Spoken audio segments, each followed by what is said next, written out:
Welcome to the 7 Minutes to Better Selling podcast. I'm your host, Colin Lake, president and founder of Developing the Next Leaders. Colin, great to be here with you, man. Thanks for having me. Yeah. So let me ask you this before I ask you to tell the folks a little bit more about you.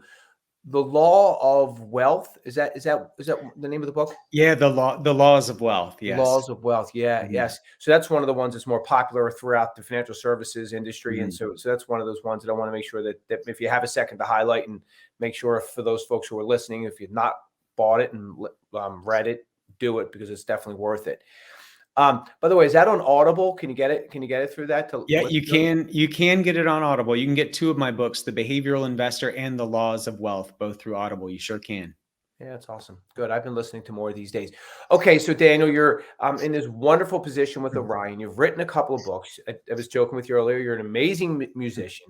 How do you get from like where you were 20 years ago to where you sit today? Yeah, so for me, it's all about this idea that passion leaves a footprint. So I'm trained as a clinical psychologist, and I realized about halfway through my PhD program that I did not like the work of a medical doctor. I did not like the work of being a clinician.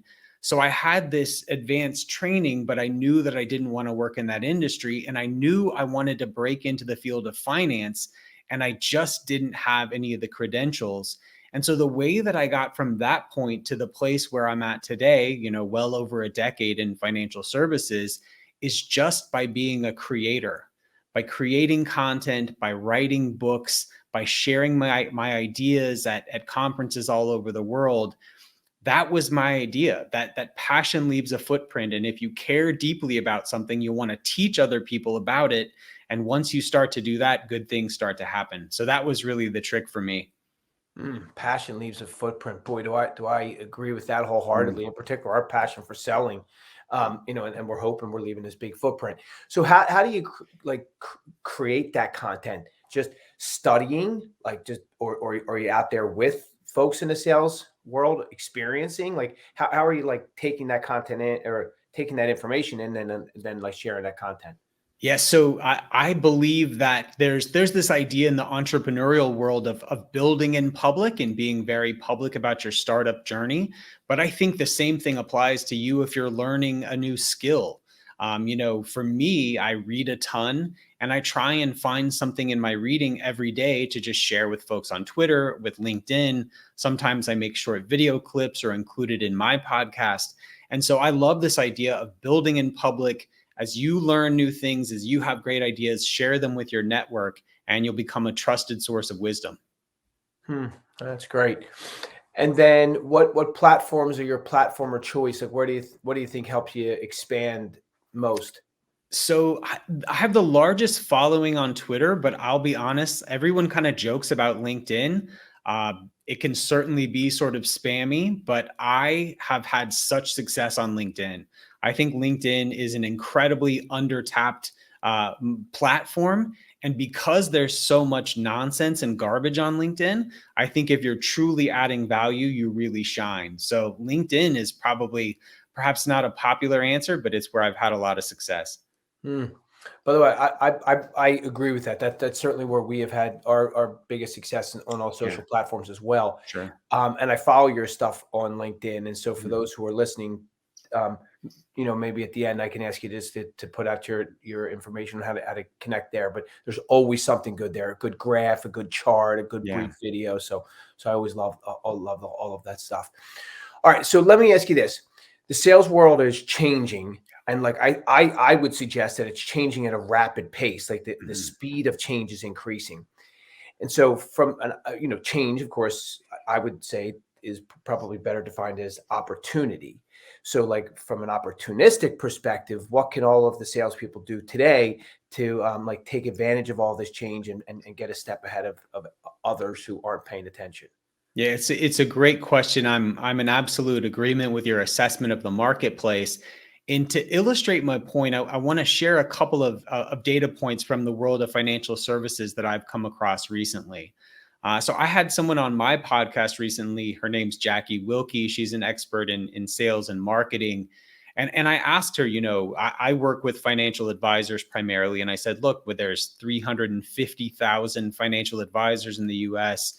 What hope do they have of standing out?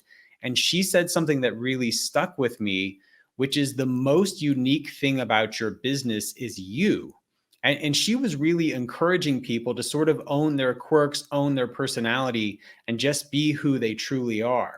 Now, the week after I talked to her, I ran across an Accenture study that looked at what people are looking for when they choose a financial advisor, and the responses shocked me. The number one response was folks were looking for someone who gets me. The number two response was, I want to work with an advisor with whom I share personal values. And the number three response was, I want to work with someone who I can hang out with outside of work. So someone who gets me, someone who shares my values, and someone I can chill with, someone I can hang out with outside of work. So I think the answer in this ever-changing, ever-accelerating world of sales is sort of ironically to slow down and just be more of who you are. So often what we're selling is commoditized. I know we hate to admit that, but there's lots of good solutions out there. And many times people are buying you more so than you're buying your individual solution. So I think being transparent, owning sort of the unique sort of features of your personality, and trying to just be more human and more out there is one of the most powerful things you can do. One of the expressions I love is, who you are speaks so loud, I can hardly hear what you're saying.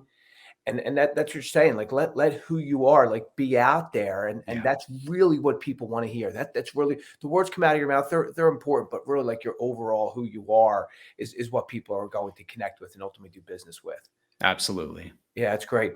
Okay, so Dr. Daniel Crosby, last question I have for you is, how do people get in touch with you? How do they learn more about you and your wonderful research that you do and ability to help us connect better to our clients? Yeah, thanks, Colin. So I have a podcast for the financially minded among you. It's called Standard Deviations with Dr. Daniel Crosby. I'm on Twitter at Daniel Crosby, and on LinkedIn, Daniel Crosby, PhD. Love to see you there. All right. Thank you all for joining. Dr. Daniel Crosby, thanks for spending some time with us, and good selling, everyone.